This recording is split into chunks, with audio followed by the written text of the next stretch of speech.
السلام علیکم ورحمۃ اللہ وبرکاتہ۔ الحمد للہ رب العالمین، والصلاة والسلام على سید المرسلین نبینا محمد بن عبد اللہ وعلى آلہ واصحابہ اجمعین، اما بعد۔ حضرات گرامی، خواتین اسلام، پچھلے کئی دنوں سے ہم لوگوں نے زکوٰۃ سے متعلق مختلف احکام و مسائل کو سنا سمجھا۔ زکوٰۃ کن چیزوں میں ادا کرنی ہے، اس سے متعلق بھی بعض تفصیلات آپ کے سامنے رکھی گئی۔ اس کے ساتھ ساتھ ہمیں اس بات کو بھی جاننا ہوگا کہ جس طرح زکوٰۃ وقت پہ اور صحیح طریقے سے سنت کے مطابق نکالنا ضروری ہے، اسی طریقے سے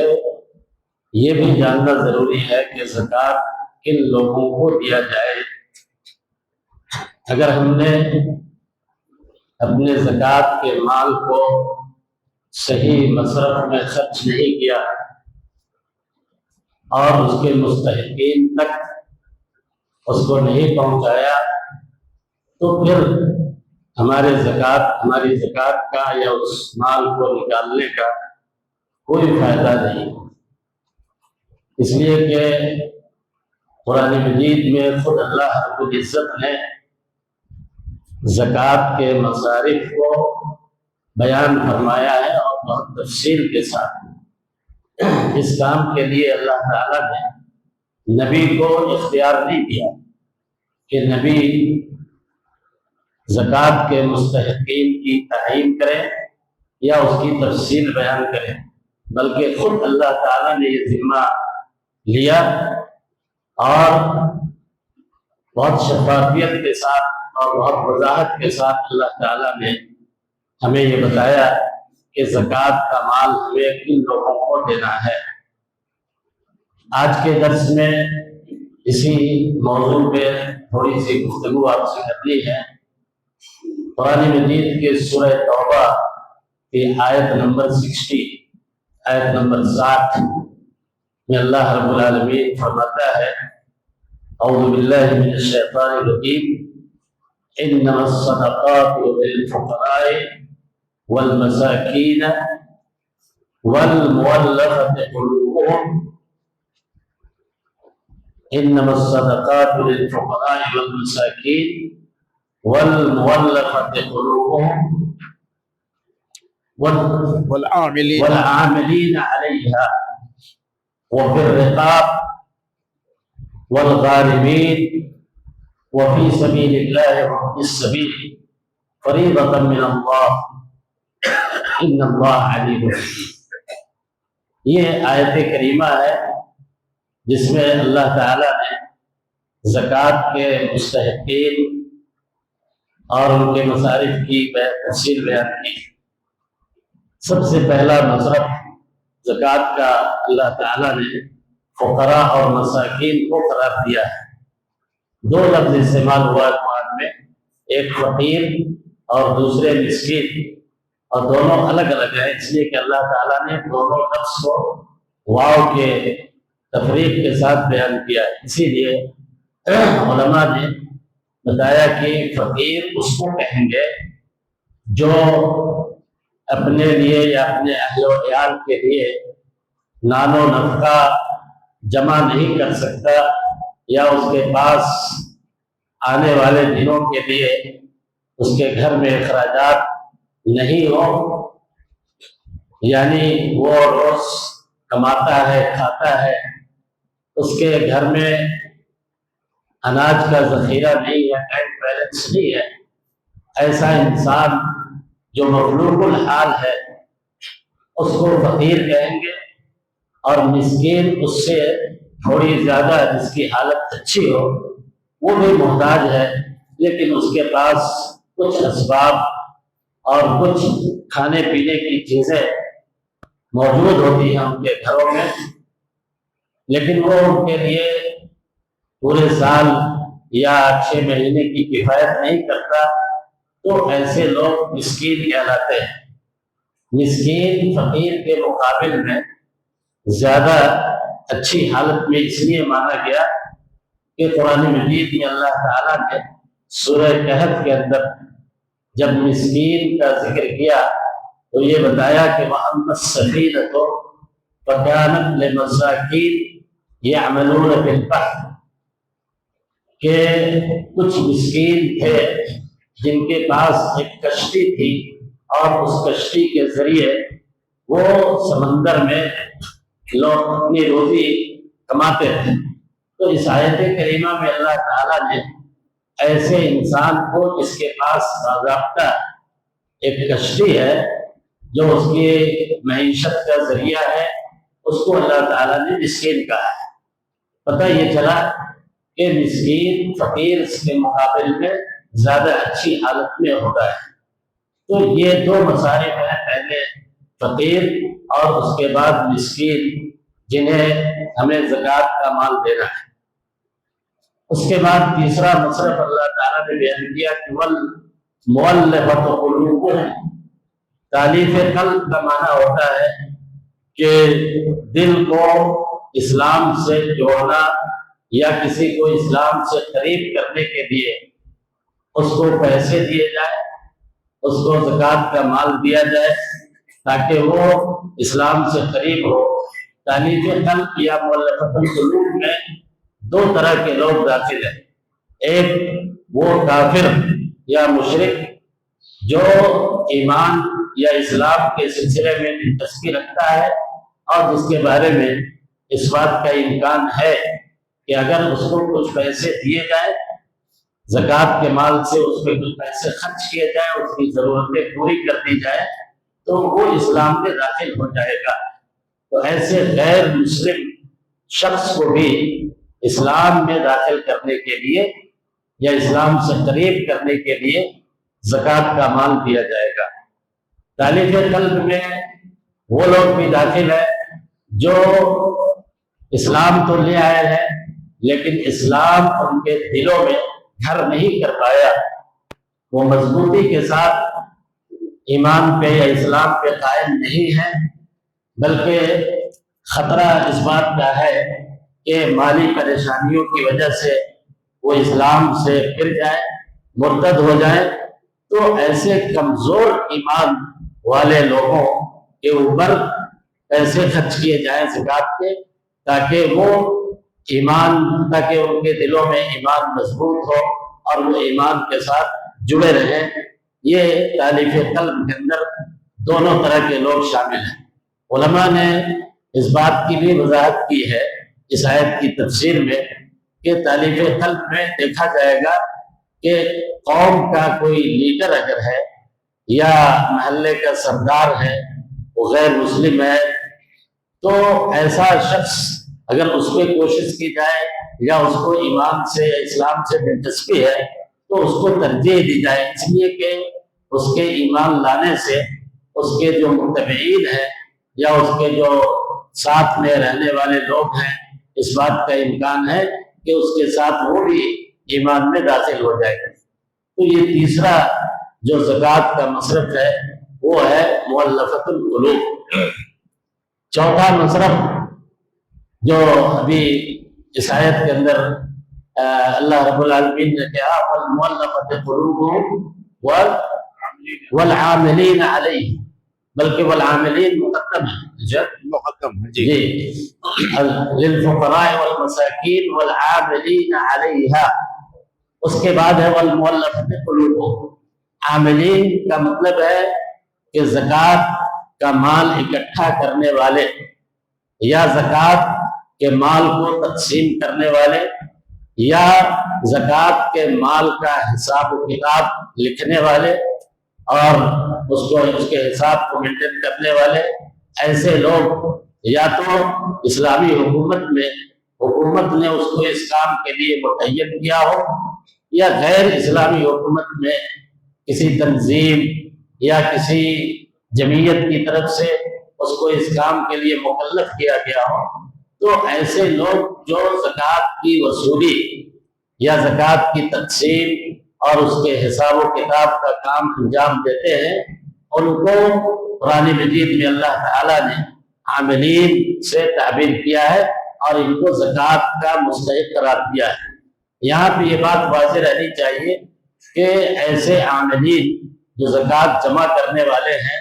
وہ کوئی ضروری نہیں ہے کہ فقیر اور مسکین ہو، ان کو زکوٰۃ اس لیے دی جائے گی کہ وہ اپنا وقت اس کام میں خرچ کرتے ہیں، تو گویا کہ یہ زکوٰۃ ان کی مزدوری کے طور پہ ہے۔ اسی لیے علماء نے اس بات کی بھی وضاحت کی ہے کہ ایسے لوگوں کو ان کی یومیہ اجرت کے اعتبار سے یا ایک مناسب جو مزدوری ان کی ہو سکتی ہے اس اعتبار سے ان کو اخراجات کے طور پہ پیسے اس کے دیے جائیں گے۔ ایک شخص اگر مان لیجیے کہ عامل ہے، زکوٰۃ جمع کرنے والا ہے اور وہ فقیر بھی ہے، ساتھ میں مسکین بھی ہے، تو ایسی صورت میں اس کو دو حیثیت سے زکوٰۃ کا مال دیا جا سکتا ہے، ایک تو فقیر اور مسکین ہونے کی حیثیت سے، اور دوسرے اس عمل کی وجہ سے، اس کام کی وجہ سے جس کام کو وہ انجام دے رہا ہے۔ یہ تین اور چوتھا مصرف جو میں نے پہلے بیان کر دیا تالیف قلب، یہ چار مصارف قرآن مجید میں شروع میں ترتیب سے جو بیان کیے گئے ہیں، فقراء، مساکین، عاملین اور مؤلفۃ القلوب، ان چاروں کے لیے اللہ رب العالمین نے اس آیت کریمہ میں لام کا لفظ استعمال کیا ہے، للفقراء والمساکین۔ اس نقطے پہ غور کرنے کی ضرورت ہے۔ باقی کے جو چار مصارف ہیں آگے جن کا ذکر ہے، اس کے لیے اللہ رب العالمین نے فی کا لفظ استعمال کیا ہے۔ لام اور فی کے اندر عربی گرامر کے اعتبار سے فرق ہے، اور اسی فرق کو سامنے رکھتے ہوئے مفسرین نے اس آیت کی تفسیر بیان کی ہے۔ تو لام جو چار مصارف کے اندر استعمال کیا گیا، اس کا مطلب یہ ہے کہ یہ ان کا جو حصہ ہے فقراء اور مساکین اور عاملین اور تالیف قلب کا، یہ اس کے مالک ہے، یعنی یہ زکوٰۃ ان کو اس طرح سے دی جائے کہ یہ ان کی ملکیت میں داخل ہو جائے اور وہ جیسے چاہیں اس میں تصرف کریں۔ ملکیت ثابت ہونی چاہیے، یہ نہیں کہ آپ جو ہے نا کسی دوسرے کو دے دیں اور وہ جو ہے نا اس میں تصرف کریں، ایسا نہیں ہو سکتا ہے۔ اس تملیک یا اس ملکیت کو آپ اس طریقے سے واضح طور پہ سمجھ سکتے ہیں کہ ایک شخص مثال کے طور پہ فقیر یا مسکین ہے اور بیت المال سے یا زکوٰۃ کی جہاں پہ تقسیم ہو رہی ہے وہاں سے اس شخص کو 1 سال کا خرچ جو ہے نا دے دیا گیا، پورے 1 سال کے اخراجات جو اس کے گھر کے ہیں بچوں کے، وہ اس کے حوالے کر دیے گئے۔ مثال کے طور پہ 50,000 روپئے اس کو بیت المال سے زکوٰۃ کے دے دیے گئے۔ اب ایسا ہوا کہ وہ شخص 20 سال میں 1 سال سے پہلے ہی 6 مہینے کے بعد اتفاق سے اس کو جو ہے نا اللہ تعالیٰ نے بے نیاز کر دیا، وہ مالدار ہو گیا، یا کہ اس کو وراثت میں کوئی جائیداد مل گئی جس کی وجہ سے اب وہ فقیر اور مسکین نہیں رہا، تو اس کے پاس جو زکوٰۃ کا مال ہے بچا ہوا، جو اس کو پہلے سے دیا گیا ہے، وہ اس کا مالک ہے، اس لیے وہ اس کو لوٹائے گا نہیں، بلکہ یہ اس کے لیے حلال اور جائز ہوگا کہ وہ مالدار ہونے کے باوجود بھی اس مال کا استعمال کر سکتا ہے اور اپنے تصرف میں اس کو لے سکتا ہے۔ یہ تملیک کا مطلب یہ ہوا۔ تملیک کا مطلب یہ بھی ہوا کہ اگر فقراء اور مساکین کے نام پہ ہم زکوٰۃ دیتے ہیں تو ان فقراء اور مساکین کے تک وہ مال پہنچنا چاہیے، ان کی ملکیت میں آنا چاہیے، تاکہ وہ اس مال میں تصرف کا اختیار رکھتے ہوں۔ اگر کوئی شخص یہ کہتا ہے کہ ہم فقراء اور مساکین کے لیے مال جمع کر رہے ہیں اور وہ لے جا کر کے اپنے اعتبار سے اس کو خرچ کرتا ہے کسی تنظیم میں یا کہیں، اور ان فقراء اور مساکین کی ملکیت وہاں پہ ثابت نہیں ہوتی ہے، تو ایسا کرنا درست نہیں ہے۔ یہ 4 مصارف ہیں جو شروع میں اللہ تعالیٰ نے بیان کی۔ اس کے بعد پانچواں مصرف زکوٰۃ کا اللہ تعالیٰ نے کہا کہ وہ پھر رقاب، گردن آزاد کرنے کے لیے، گردن آزاد کرنے کے ضمن میں تین چیزیں داخل ہیں اور علماء مفسرین نے ان کی صراحت کی ہے۔ ایک تو یہ ہے کہ ایسا کوئی شخص ہے جس نے اپنے مالک سے ایگریمنٹ کیا ہوا ہے، یعنی اس کے مالک نے اس کو خرید رکھا ہے، وہ غلام ہے، لیکن اس نے تحریری طور پہ ایگریمنٹ کیا ہوا ہے کہ اگر ہم اتنا پیسہ آپ کو اتنے سال میں ادا کر دیں گے تو آپ ہمیں کلی طور پہ اپنی ملکیت سے آزاد کر دیں گے۔ اس کو فقہ کی اصطلاح میں مخاطب کہتے ہیں، یعنی ایسا غلام جس کا معاہدہ ہے اپنے مالک سے۔ تو زکوٰۃ کے مال سے ایسے شخص کو پیسہ دیا جائے گا تاکہ وہ پیسہ وہ اپنے مالک کو ادا کر دے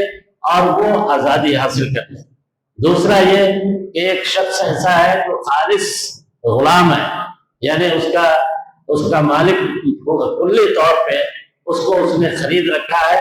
اور کوئی اس کا ایگریمنٹ نہیں ہے، جب تک کہ اس کی پوری قیمت اس کے مالک کو ادا نہ کر دی جائے اس کو آزادی حاصل نہیں ہوگی۔ تو زکوٰۃ کے مال سے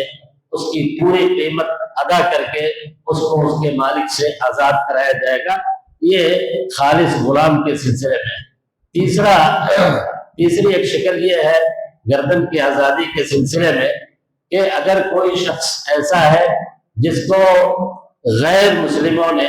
ناجائز طریقے پہ یا ظلمن قید میں ڈال دیا، جیل میں ڈال دیا، یا یہ کہ غلط مقدمے میں کسی کو پھنسا دیا گیا اور اس کو جیل ہو گئی، تو ایسے شخص کو جیل سے رہا کرانے کے لیے بشرطے کہ وہ کوئی مجرم نہیں ہو یا کہ اس نے کوئی غیر قانونی کام نہیں کیا ہو۔ آج ہمارے ملک میں بہت سارے ایسے نوجوان، بہت سارے ایسے مسلمان ہیں جن کو بہت سارے غلط مقدمات میں پھنسا کر کے جیل میں ڈال دیا جاتا ہے۔ تو ایسے لوگوں کو جیل اگر ان کے اوپر یا عدالتیں اس کے جرمانہ عائد کرتی ہیں اور اس جرمانے کو ادا کرنے کے بعد اگر اس کو آزادی جیل سے ملتی ہے، رہائی ملتی ہے یا ضمانت ملتی ہے، تو اس میں زکوٰۃ کے مال کو خرچ کیا جائے گا اور اس کو جیل سے رہا کرانے کی کوشش کی جائے گی۔ اسی طریقے سے رقاب میں علماء نے اس بات کو بھی داخل کیا ہے کہ ایک شخص ہے اس کو کڈنیپ کر لیا گیا، اغوا کر لیا گیا۔ ایسے بہت سارے واقعات پیش آتے ہیں سماج کے اندر کہ ایک بے گناہ شخص ہے، پیسے والا ہے یا کسی اور حیثیت سے اس کو جو ہے نا کسی نے اٹھا لیا اور کڈنیپ کرنے کے بعد اب اس کے گھر والوں سے پیسے کا مطالبہ ہوتا ہے، اس کے جان کو خطرے میں ڈال دیا جاتا ہے۔ تو ایسے شخص کو اگر ناجائز طور پہ، ناحق طور پہ، بلا وجہ یا بغیر کسی دشمنی کے یا بغیر کسی سبب کے، یعنی بغیر کسی غلط سبب کے اگر اٹھایا گیا ہے، کڈنیپ کیا گیا ہے اور اس کی رہائی کے لیے پیسے کی ضرورت ہے، تو اس میں بھی زکوٰۃ کے مال سے مدد کر کے اس کی گردن کو وہاں سے آزاد کرایا جائے گا۔ یہ رقاب کا جو مصرف اللہ تعالیٰ نے بیان کیا ہے اس میں یہ چیزیں داخل ہیں۔ چھٹا مصرف اللہ تعالیٰ نے یہ کہا کہ وہ پھر رقاب والغارمین، غارم اصل میں غرم سے ہے جس کے معنی آتے ہیں قرض، دین جس کو کہتے ہیں۔ تو قرض کی دو نوعیتیں ہیں جس میں زکوٰۃ کے مال کو خرچ کیا جا سکتا ہے۔ ایک تو یہ ہے کہ ذاتی طور پہ کوئی انسان مقروض ہو گیا بشرطے کہ وہ قرض اس نے کسی سے حرام کام کے لیے نہیں لیا یا کسی گناہ کے کام کے لیے نہیں لیا، بلکہ اپنی جائز ضرورتوں کے لیے قرض لیا اور وہ قرض کے بوجھ کے تلے دب گیا یا اس کے معاشی حالات خراب ہو گئے، اس کی آمدنی کے ذرائع رک گئے، اب وہ قرض ادا کرنے کی پوزیشن میں نہیں ہے، تو ایسے انسان کے قرض کی ادائیگی کے لیے زکوٰۃ کے مال سے اس کے قرض کی ادائیگی کی صورت پیدا کی جائے گی۔ قرض کی ادائیگی میں یہ بھی داخل ہے کہ ایک مالدار انسان ہے، وہ زکوٰۃ کا مستحق نہیں ہے، لیکن اس نے یہ دیکھا کہ مسلمانوں کی دو جماعت یا مسلمانوں میں دو شخص آپس میں لڑتے ہیں، مقدمات تک کی نوبت ہے، سماج میں اس سے فساد پھیل رہا ہے، بے چینی ہے، تو ایسے دو گروہوں کے درمیان صلح کرانے کے لیے یا دو شخص کے جھگڑے کو ختم کرانے کے لیے ایک شخص آتا ہے اور وہ اپنی جانب سے اس کے کچھ پیسے جو ہے نا متعین کرتا ہے کہ تاکہ اس جھگڑے کو ختم کرنے کے لیے ایک رقم جو ہے نا طے کر کے وہ ادا کرتا ہے۔ تو یہ شخص اگرچہ مالدار ہے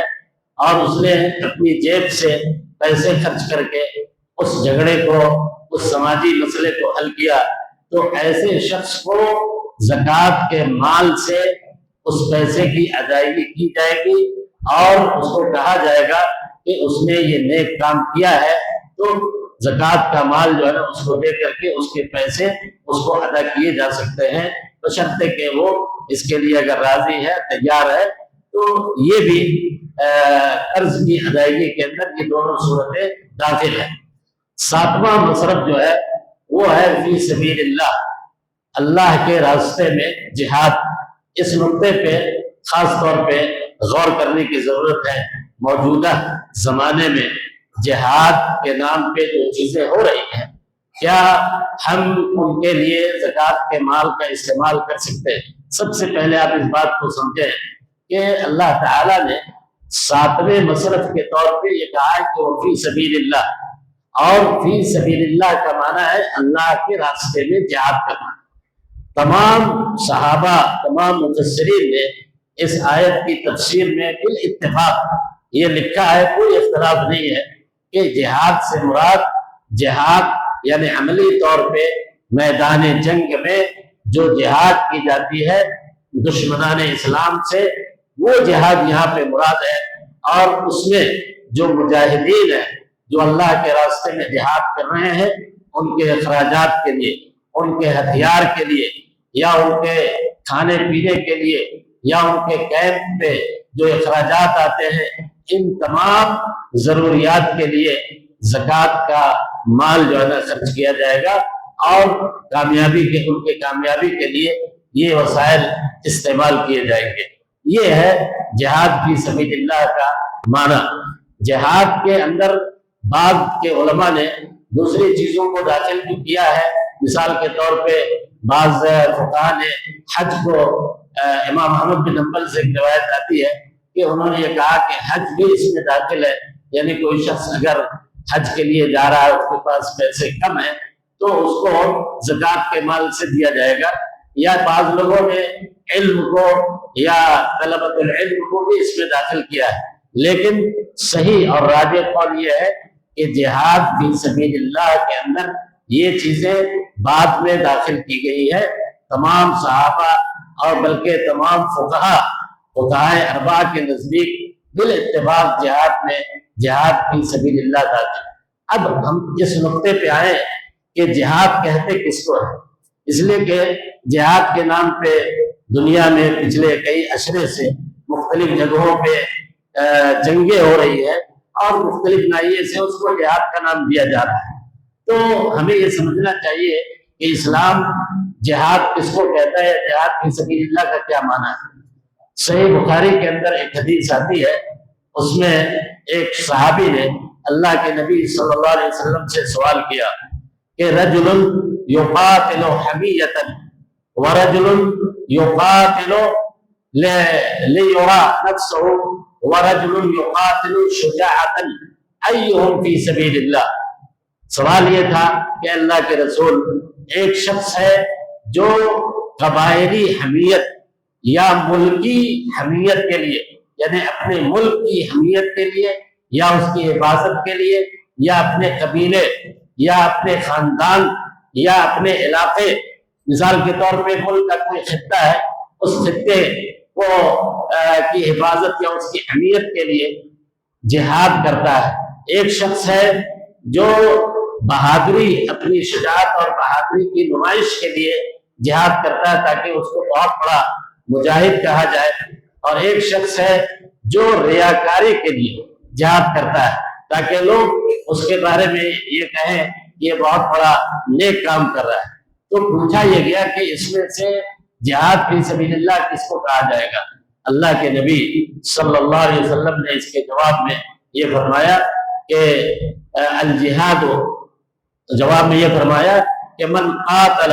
لتکون کلمۃ اللہ العلیٰ فہو فی سبیل اللہ، کہا کہ ان میں سے تینوں میں سے کوئی جہاد نہیں ہے۔ جہاد یہ ہے کہ اگر کوئی شخص اس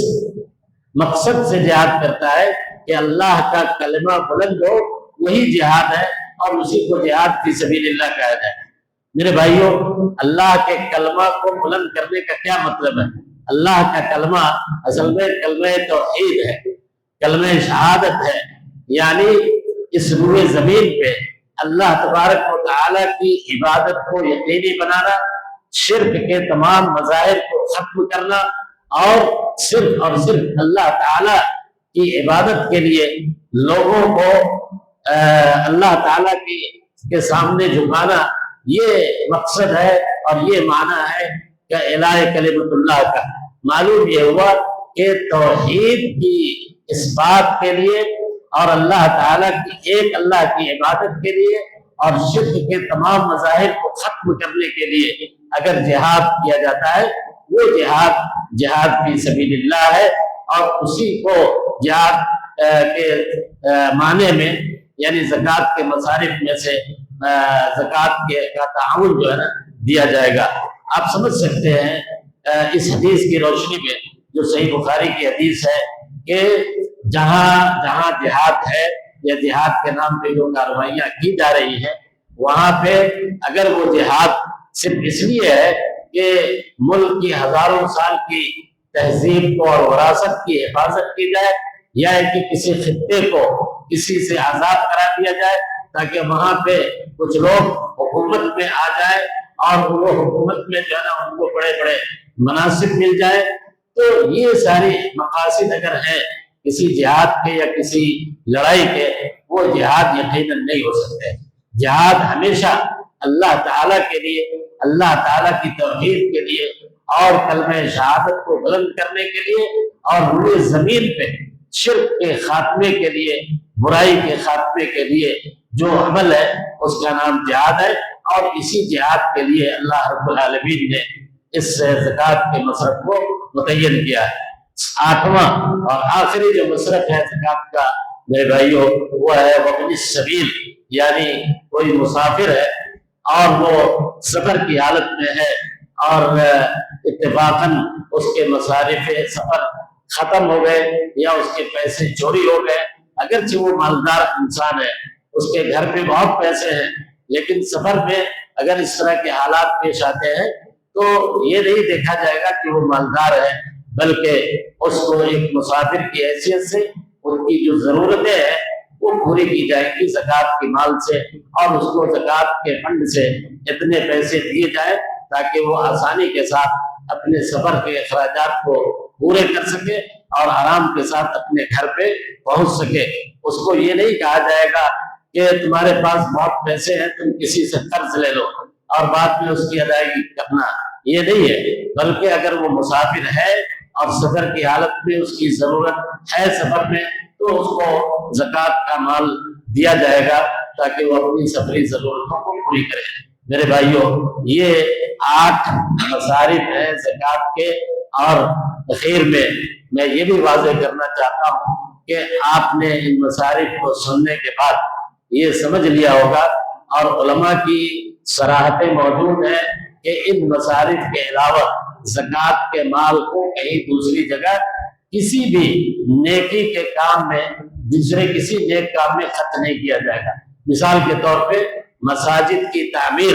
یہ سب سے بڑا نیکی کا کام ہے، لیکن اس میں زکوٰۃ کے مال کو خرچ نہیں کیا جائے گا۔ مدارس